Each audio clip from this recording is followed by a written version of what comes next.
1장 13절로 23절까지 한 목소리로 받들어 읽겠습니다.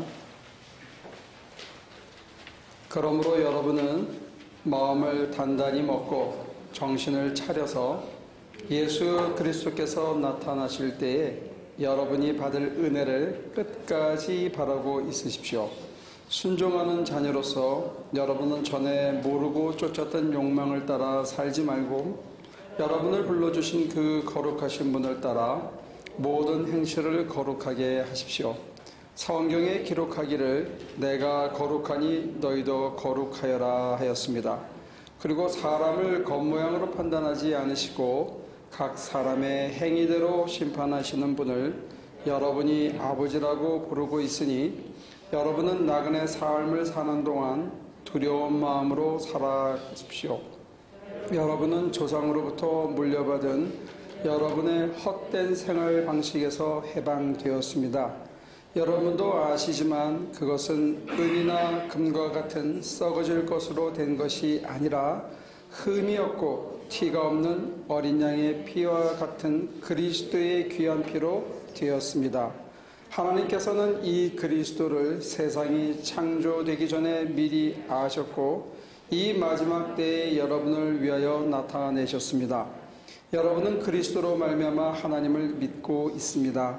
하나님은 그리스도를 죽은 사람 가운데서 살리시고 그에게 영광을 주셨습니다. 그래서 여러분의 믿음과 소망은 하나님을 향해 있습니다. 여러분은 진리에 순종함으로 영혼을 정결하게 하여서 꾸밈없이 서로 사랑하기에 이르렀으니 순결한 마음으로 서로 뜨겁게 사랑하십시오. 여러분은 마음이 어디에 있다고 생각합니까?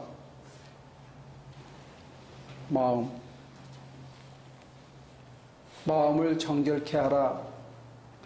마음을 단단히 먹고, 또 옛 번역에는 마음의 허리를 동이고 이렇게 번역이 되어 있습니다. 그럼 마음이 어디 있는지 알아야 마음의 허리를 동이든지 단단하게 먹든지 할 건데, 서양 사람들은 마음이 여기 있다고 그래요. mind and body 그럴 때 mind 그러면 머리를 가리키더라고요. 처음에 클래스룸에서 mind 그러면서 머리를 가리킬 때 제가 깜짝 놀랐습니다. 이게 잘 안 받아들이고요. 우리는 마인드 그러면 마음 그럼 주로 이 단전 밑에나 뭐 심장 이런 데 가리키잖아요. 그죠? 아무튼 누가 맞는지는 모르는데 아마 머릿속으로 한번 상상을 해보세요. 마음에 허리가 있는데 그 허리를 바짝 동이는 거를, 여러분들의 마음에 허리를 이렇게 바싹 동이는 걸 한번 상상을 해보세요. 그게 거룩해지는 길이랍니다. 거룩해지기 위해서는 첫 번째 마음의 허리를 바싹 동여야 이 마음이 흘러내리질 않아. 아마 이게 1880년대에 번역한 내용이거든요. 암만 늦어도 이게 1930년대에 하는데, 이때 우리 어른들이, 신앙의 선배들이 왜 이 마음의 허리를 동이고 이렇게 번역했을까? 참 궁금합니다. 이 새 번역은 그런 면에서 좀 멋이 없어요. 마음을 단단히 먹고 정신을 바싹 차리고, 내용은 뭔지 알겠어요. 근데 이 허리를 동인다는 말이 훨씬 은유적으로 의미를 많이 포함하고 있는 것 같아요. 일단 이 1930년대 조선시대 사람들, 그러니까 외정시대 때 분들이 바지의 허리춤이 이게 풀어지면 어떻게 되죠? 여러분들 남자들은 여성들은 요즘 치마 입는데 벨트 잘 안 하니까 모르는데, 이 치마를 했는데 이걸 꽉 조이지 않으면 이게 흘러내릴 거 아니에요. 그죠? 옛날 사람들은 허리춤을 이렇게 묶었어요, 끈으로. 근데 그 허리춤이 풀어지면 이게 아랫도리가 다 보이는 거예요. 치부가. 그런 묘한 맛도 있고, 또 힘을 쓸 때 우리가 허리를 바싹 조이고 힘을 쓰잖아, 용을 쓸 때. 그래서 마음의 허리를 바싹 동여라. 아주 묘한 맛이 있는 그런 번역인 것 같아요. 이게 뭘까 이렇게 상상을 해보니까, 우리 마음이 생각보다 굉장히 여린 것 같아. 이게 단단하지가 않아요. 그래서 누가 몇 마디 하면 이 마음이 풀이 팍 죽고 또 다른 사람이 뭐라 생각하나 눈치도 보고 어떤 어려운 일을 닥치면 겁부터 나고 불안해지고 두려워서 마음이 막 흔들리는 것 같아. 심지를 굳게 하고 이렇게 앞으로 계속 나가는 게 우리 일반 사람들한테는 참 힘든 게 아닌가 싶어요. 게다가 마음을 늘 정결하게 한다. 이것도 만만한 일이 아닙니다. 온갖 유혹이 있죠. 피어 프레셔가 있죠. 유행이 있죠. 쉽고 편하게 살 수 있는 것만 같은 일들이 많은데 그거를 다 털어버리고 게다가 세 번째는 사람들하고 자꾸 부딪히면 미움도 생기고 분노도 생기고 짜증도 생기고 그게 다 마음에 가서 붙어 있는데 이 마음을 늘 정결하게 하고 허리를 동이고 있을 수 있다. 이거 사실 이 마음을 다스린다는 게 쉽지 않습니다. 근데 더더군다나 이 베드로서는 바울은 그렇게 얘기하거든요. 썩을 것 위에 썩지 않을 것을 덧입는다 하는 게 그분이 쓰신 맥시멈의 표현입니다. 이 썩어질 몸 위에 썩지 않는 것으로 덧입는다. 호련히 변한다. 이게 부활이고 영원한 생명에 관한 얘기인데 이 베드로서는 베드로가 직접 썼는지 안 썼는지는 몰라도 베드로 사도의 정신을 이어받은 그 뉘앙스는 비슷한 것 같아요. 그래서 굉장히 투박하고 꾸밈없이 그냥 확 내지르는데 뭐라 그러냐? 거룩해지라는 게 거룩해지라. 누구한테? 저와 여러분한테. 예수 믿는 이유가 있다면 그건 잘 먹고 잘 입고 축복받기 위해 사는 게 아니고 예수 믿는 이유는 여러분과 제가 거룩해지는 데 있다는 거예요. 이거는 위대한 약속이며 동시에 어마어마한 요구입니다. 우리 입장에서는. 너희 아버지가 거룩하신 것 같이 너희도 거룩하라. 마태복음에 잠깐 나오는데 이렇게 베드로 전서처럼 초장에 아주 내놓고 거룩해져라. 이런 얘기는 이거 쉽게 할 수 있는 얘기가 아니거든요. 여러분들 거룩해져라. 이렇게 얘기를 들으면 좀 기분이 어때요? 권사님 거룩해지십시오. 이렇게 얘기하는 거예요. 어떠세요, 기분이? 좋아요? 왜 자꾸 딴 데 쳐다보고 남의 얘기 같이 들리시나 봐. 그러세요? 어때? 필립이 엄마 거룩해져야 됩니다. 예수 믿으면. 어깨가 무거워져요? 막 기분 좋고 그렇진 않아요. 야, 날 보고 거룩해지래. 내가 거룩해진대. 이런 그런 감동은 없습니까? 예수 믿는 목표가 그리고 예수를 믿으면 이렇게 된다는 약속이에요. 이게 구약, 신약 이게 약속입니다. 새로운 약속이거든요. 근데 이게 방법은 안 가르쳐주고 거룩해져라. 그럼 이게 부담스러워요. 근데 베드로서는 투박하긴 하지만 거룩에 이르는 길에 대해서 두세 가지 팁을 주고 있는 것 같아요. 그래서 오늘은 그걸 찾아보면서 저와 여러분들이 거룩해지는 게 예수 믿는 목표라는 거예요. 되겠어요? 오늘 성경은 저와 여러분들에게 내가 예수를 믿고 따라가는 이유가 거룩해지기 위해서. 사실 성도라 그러거든요, 여러분들은. 저는 강성도고 여러분들은 그냥 성도라 그래요. 근데 이 성도 할 때 이 성자는 거룩할 성자, 무리도자라고 해요. 거룩한 무리라는 뜻에서 성도라고 불어요. 베엘이 성도, 오늘 기도할 차례죠. 그렇게 성도 이렇게 되는 거예요. 그런데 사실 우리는 이게 남의 얘기처럼 자꾸 생각을 해. 아, 내가 어떻게 거룩해져. 날 보고, 어우. 그러니까 성도라고 그러니까 거룩한 척까지는 해보려고 하는데 저와 여러분들이 진짜 거룩해져야 된다 하는 거는 내 얘기로 잘 안 받아들이는 경향이 있는 것 같아요. 여러분들에게도 받아들이건 안 받아들이건 이게 신앙의 목표요, 지상 명령이요, 동시에 최상의 약속이라는 거예요. 하나님이 저와 여러분들을 부르신 이유는, 예수께서 피를 흘리시고 십자가를 지기까지 고난하신 이유는 저와 여러분들을 거룩하게 변화시키기 위해서, 바울의 말대로 하면 거룩한 것으로 덧입게 하기 위해서. 도대체 거룩이 뭐냐? 이게 문제인데, 거룩은 사실 하나님의 또 다른 이름입니다. 하나님만이 쓰실 수 있는 이름이 거룩이에요. 근데 베드로서는 정말 과감하게 저와 여러분들을 향해서 뭐라 그러냐? 하나님의 이름을 우리에게 붙여주겠다는 겁니다. 야, 이거는 굉장한 도전이에요. 1장부터. 그러니까 내가 거룩하니 너희도 거룩하여 져라, 이렇게 얘기하신 거예요. 자신 있습니까? 솔직히 자신은 없어요.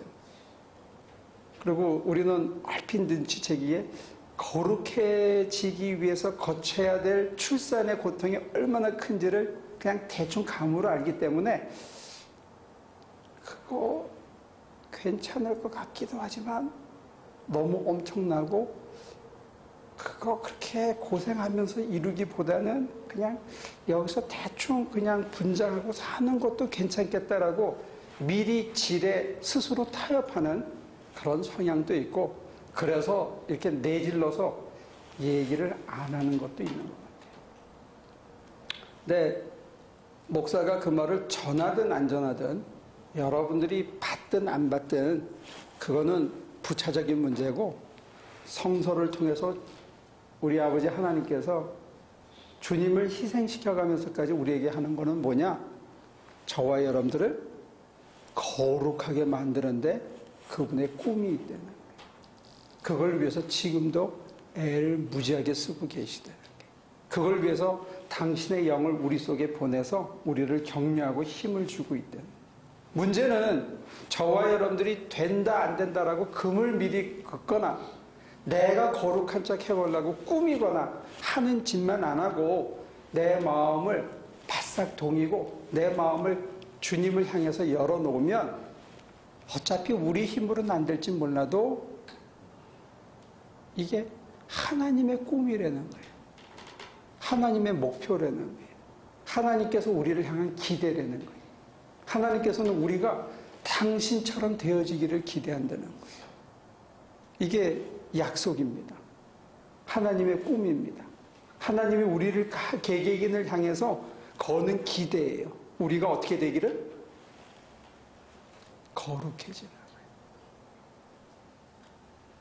이게 우리가 받을 수 있는 지상 최고의 축복입니다. 하나님은 이 축복을 우리에게 주기를 원하시는 게, 우리가 하나님의 품성으로 변화되기를, 하나님의 품성으로 덧입기를, 우리 안에서부터 하나님의 품성이 이렇게 나오기를 바라는 거예요. 그래서 첫 번째가 뭐냐? 마음을 동의되는 거예요. 정신 바짝 차리고 마음을 정결케 하려는 거예요. 우리 마음에 지저분한 게 묻어 있지 않도록 해야 된다는 거예요. 사소한 것이 우리 마음을 지배하지 않도록. 아까 앞서 열간 대로 감성적인 미움이나 분노나 두려움이나 불안이나 이런 것들이 우리를 장악하지 않게 해야 된다는 거예요. 그리고 내가 그럴듯하게 보이겠다는 이런 쓸데없는 욕망이나 그런 서두름, 이런 것들이 우리를 지배하지 않게, 그래서 우리를 아주 맑게 하는데, 맑게 하는 방법이 뭐냐? 내려놓음이라는 거예요. 버림이라는 단어들입니다. 비움이라는 단어들입니다. 인간적인 모든 것들을 내려놓고 여기서는 은혜가 나타날 때까지 참고 기다리라, 이렇게 되어 있습니다. 마음을 정결케 하고 기다리라는 거예요. 언제까지? 하나님의 은혜가 임할 때까지. 무슨 은혜가? 사랑의 은혜가 임할 때까지. 그분의 권능이 임할 때까지. 그래서 피차 뜨겁게 사랑할 수 있을 때까지 기다리라는 거예요. 이게 신앙의 첫째입니다. 그러니까 여러분과 저의 마음을 정결케 하고 기다리라는 거예요. 내가 뭘 어떻게 하겠다는 생각을 하지 말고. 그러면 기다리고 기다리고 기다림 속에서 내 영혼이 정말로 맑아지는 거예요. 저는 별로 좋아하진 않지만 이제는 처음에 신앙생활을 했을 때 저한테 감동을 준 책은 한 권 있어요. 그게 뭐냐면 조용기 목사님이 쓴 책인데 그 책에서 그분은 기다리다가 지쳐서 머리카락을 쥐어뜯어서 자기가 대머리가 됐다고 그래요. 하도 머리를 뽑아서. 근데 그 책에 의하면 기다리면 사람이 부서진답니다. 그 말은 굉장히 실천적인 의미를 갖고 있어요. 기다림 속에서 이고가 다 부서지는 거예요. 불필요한 욕망들이 다 내려놓는, 미움이 다 사라지는 거예요. 사실 얘기해놓고 토고 나면 그 별거 아닌 건데 내 안에 있어서 그 작은 미움 때문에 내 행동 전체가 다른 쪽으로 가거든요. 내 분노 하나 때문에 내 행동 전체가 이렇게 일그러지거든요. 근데 기다림을 통해서 그런 것들이 다 부서지고 작은 욕망과 욕력들이 다 부서지고 비고 나면 그 다음엔 은혜가 와서 은혜가 드러날 수 있게 된다는 거예요. 그러면 우리의 마음이 맑아져서 다른 사람이 보입니다. 동시에 내게 다가오는 그 현상에 진정한 무게가 느껴지기 시작해요. 내가 두려움이 있으면 내게 다가오는 게 이렇게 커 보이고 내게 욕정이 있으면 내게 다가온 사람이 커 보이는 거예요. 내가 욕심이 있으면 돈이 커 보이는 거예요. 근데 정말로 이게 다 기다림 속에서 부서져서 정말로 뽀얗게 재가 되고 내가 맑아지면 요만한 거는 요만하게 보이고 이만한 건 이만하게 보이는 거예요. 그럼 거기에 따라서 성실하게 대처할 수 있게 되는 거죠. 그래서 두 번째 길이 뭐냐? 피차 뜨겁게 사랑하려는 거예요. 세 번째 길은 뭐냐? 꾸미지 말라는 겁니다. 두 번째 길과 세 번째 길을 합쳐서 얘기하면 사랑하되 꾸밈 없이 하려는 거예요. 뜨겁게 사랑하되 그 사랑은 사람의 것이 아니거든요. 하나님이 주셔야 되는 사랑인데 그 사랑을 내가 하려고 하지 말고 기다림 속에 내 옛 자아가 부서져서 그거 얼룩졌던 모든 것들이 사라졌기에 하나님의 힘으로 하나님과 더불어 사랑하는데 상대방을 어떻게 사랑하느냐? 내 욕정으로, 내 이심으로, 내 상대방의 도구로 사랑하지 말고 예수님처럼 자기를 좀 내주면서 목적 없이 사랑해보라는 거예요. 그럼 사랑이 된답니다. 그러면 우리가 거룩해지기 시작한다는 거예요. 우리는 사랑하는 사람 사이에 그런 얘기를 가끔 합니다. I need you. 그러면 그 얘기를 들은 사람은 감동을 먹고 그렇게 또 뜨겁게 사랑하는 것처럼 보입니다. 근데 그거는 에로스의 사랑이에요. 나 너 필요해. 그거는 그건 에로스적인 사랑이고 여기서 얘기하는 거룩함에 이르는 그 사랑이라는 것은 내가 맑아졌기 때문에 좁고 협착한 길로 나를 몰아서 사랑할 수 없는 사람을 끝까지 마냥 사랑하고 그 사람이 수없이 실패하더라도 그것을 관용할 수 있고 용납할 수 있고 또다시 기회를 주는 그런 아가페적인 자기 희생의 사랑을 얘기하거든요. 근데 그 사랑을 실천하면서 우리가 거룩함을 덧입게 된다는 거예요. 근데 만약에 우리가 그렇게 할 수 있고 상대방이 그것을 수용할 수 있다면 옛날 같으면 일반 사람 같으면 에이 쳐다보기도 싫은데 나 같으면 못하는데 내 안에 내가 맑아진 다음에 내가 내 가슴을 하나님께 드린 다음에 하나님이 오셔서 내 안에서 같이 해서 믿어줄 수 없는 사람은 끝까지 믿게 하고 사랑할 수 없는 사람을 끝까지 용납하게 하고 한없이 용서하게 해서 그게 어느 날 스파크가 나서 서로가 서로를 끌어안을 수 있는 자리에 가면 거기에 소위 동화라는 게 일어나는 거예요. 아이덴티피케이션이 일어납니다. 그래서 땅이 만나는 그 자리에 사람과 사람이 만나는 그 자리에 내 주어진 그 열악한 환경을 있는 그대로 받아들이고 사랑하는 그 자리에 하늘과 땅이 하나 되는 일이 벌어지고 하나님의 품성이 우리 속에서 화육하는 일이 벌어지고 그래서 바울은 내가 일체자족을 배웠다 그렇게 얘기하는 것 같아요. 내게 다가오는 모든 사람을 있는 그대로 사랑하는 거예요.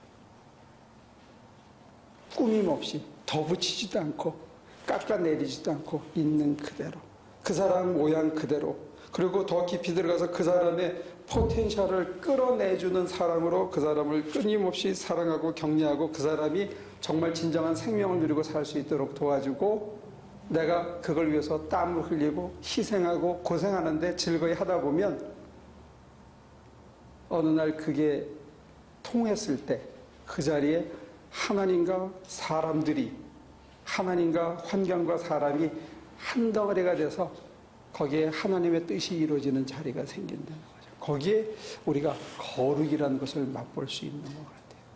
오늘 베드로서는 그 얘기를 해줍니다. 혹시나 여러분들 속에 욕정이 있다면, 미움이 있다면, 분노가 있다면 그런 것들을 다 내려놓고 사랑할 수 없는 사람을 떠올려서 그 사람을 위해서 내가 내 몸과 시간을 내주고 그 사람이 수없이 실패해도 그것을 있는 그대로 삼킬 수 있는 자리에 가면 상대방도 변화되고 나도 변화되고 하늘도 기뻐하고 땅도 기뻐하는 일이 벌어진다는 꿈 같은 얘기죠. 이 꿈 같은 얘기를 이루라고 저와 여러분들이 이 땅에서 선택받았다는 거예요.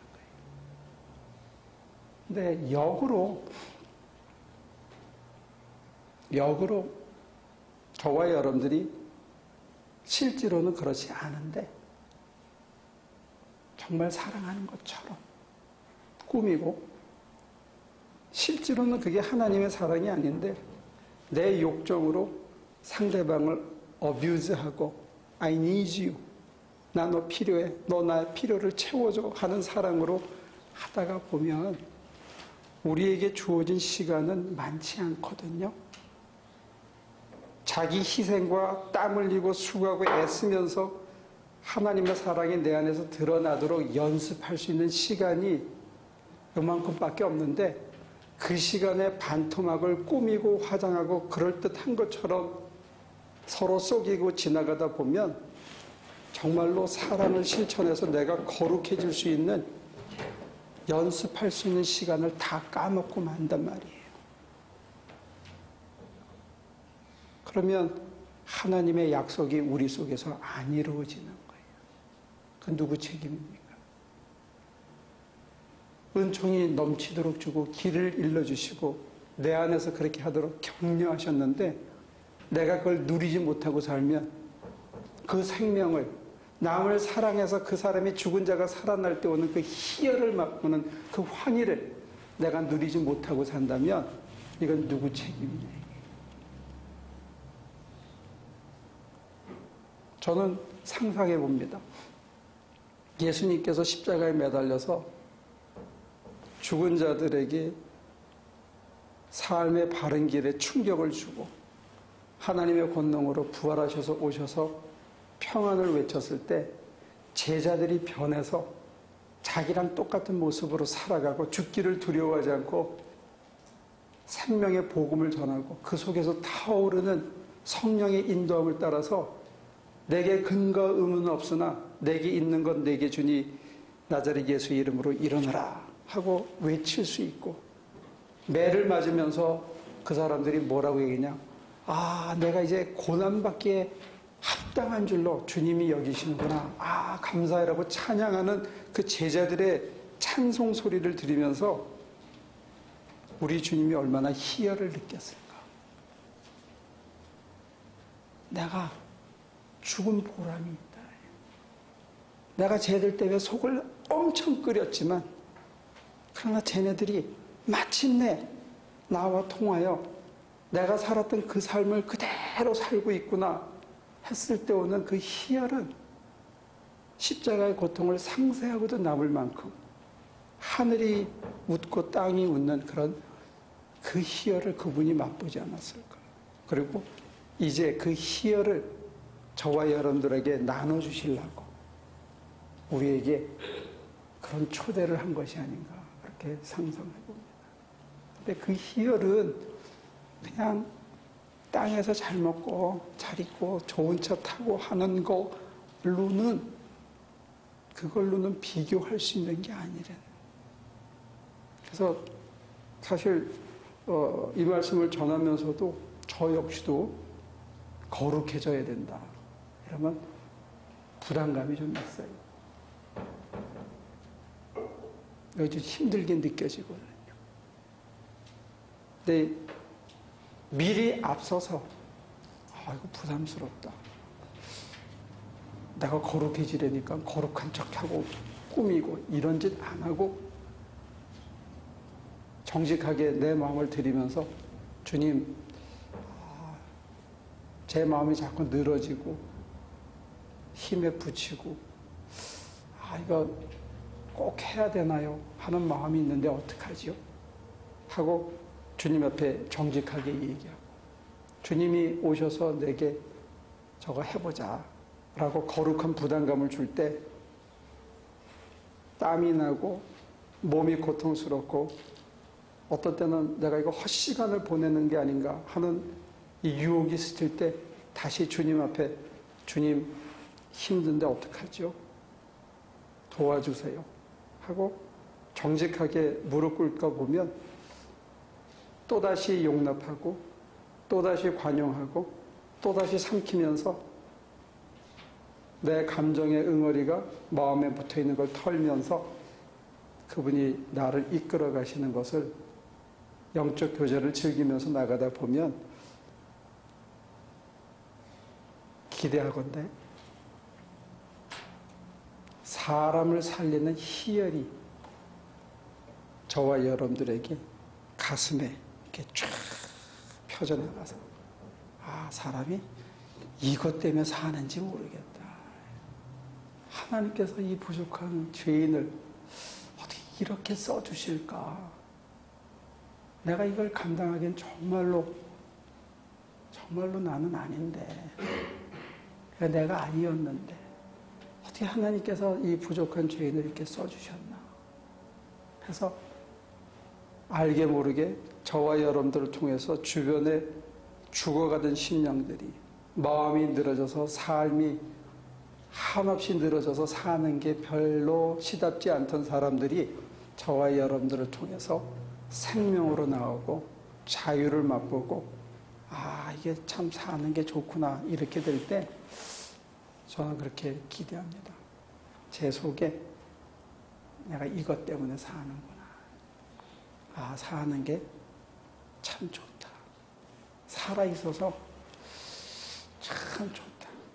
하나님께서 나를 이렇게 살게 해주신 이유가 그 시련 속에서도 끝내 버티고 살아남게 해주신 이유가 이거 하라고, 이 일 하라고, 이 어렵고 힘든 일을 견디라고 하셨나 보다 하고 견뎌내고 가는 동안에 우리 안에서 한없이 성령이 역사하셔서 저와 여러분들을 오늘보다 내일, 내일보다 모레 더욱더 거룩하게 변화시켜 가실 줄로 믿습니다. 하나님께서 우리를 거룩하게 변화시켜 가면 우리 안에 온유의 열매, 희락과 평강의 열매, 겸손과 절제의 열매, 그리고 믿음과 소망과 사랑이 끊이지 않는 그런 사람으로 변해가지 않을까. 그런 의미에서 저를 목회자로 불러주셔서 너무 감사하고 우리 하나교회에서 이런 말씀을 전할 수 있는 자리에 서게 하셔서 참 좋다, 참 감사하다 그런 생각을 해봅니다. 아무쪼록 저와 여러분들이 오늘보다 내일, 내일보다 모레, 그리고 올해 말에는 지금보다 훨씬 더 꾸밈 없이 속에서 감춤 없이 정직하게 훨씬 더 거룩한 사람으로 변할 수 있기를 간절히 소원합니다. 기도하겠습니다. 너무 큰 거를 주신다고 해서 우리 손끝에 와닿지 않는데